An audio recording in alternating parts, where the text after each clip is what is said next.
Il-Belveder fil-promenat ta' Buġibba faċċata tal-pjazza li sar bl-iskop li residenti Maltin u anke turisti igawdu veduti mill-isbaħ fosthom il-Gżejjer ta' San Pawl mistenni jintilef fl-użu tiegħu mill-pubbliku darba l dejjem.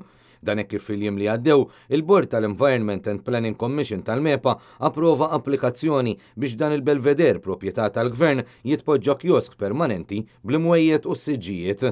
Dan il-Belveder kien sar bħala parti mill-promenat tal-Qawra u Buġibba wieħed mill-ftit proġetti li kienu saru mill-Gvern Laburista ta' Sant bejn l-1996 u 97 u jattira ammont kbir ta' Maltin u turisti li jkunu qed jippasseġġaw mal-promenat, speċjalment fl-istaġun tas-sajf meta dawn l-inħawi ta' Malta jkunu mimlijin nies fil-leġġatura u fuq kollox barranin li jkunu qalb tagħla f'Malta.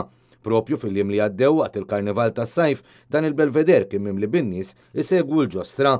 L-applikazzjoni biex kiosk ta' sidin privati bl-isem Mare Azzurro li jinsab ftit il-bot ikun rilokat u jitpoġġa f'dan il-Belveder u minn wieħed mobile jinbidel f'wieħed permanenti tresqet f'Settembru li għadda u d-deċiżjoni tal-Awtorità tal-Ambjent u l-Ippjanar ittieħdet fit-8 ta' dan ix-xahar.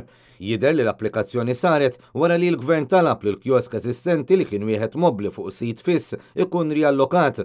Il-case officer argumenta li raġuni ewlenija għala u rrakkomanda li l-permess biex il-kiosk jitpoġġa b'mod permanenti fil-Belveder jinħareġ ili kienet id-diviżjoni tal-proprjetà tal-Gvern li allokat is-sit lill-applikant.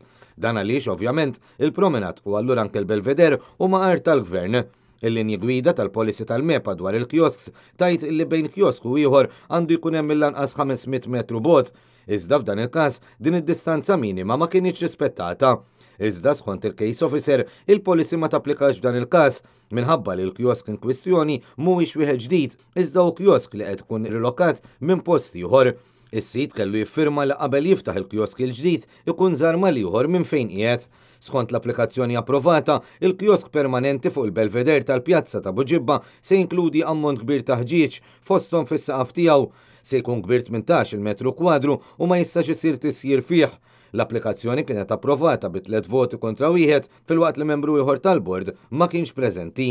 Residenti tal-inħawi u nies li jagħmlu użu minn dan il-promenat b'mod regolari tkellmu ma' dan l-istazzjon u ddeskrivew il-ħruġ ta' dan il-permess mill-MEPA bħala daqqa ta' ħarta oħra għall-ambjent ta' pajjiżna e kif se jitilfu biċ-ċahar oħra li kienet tintuża għal skop ta' rikreazzjoni u mistrieħ.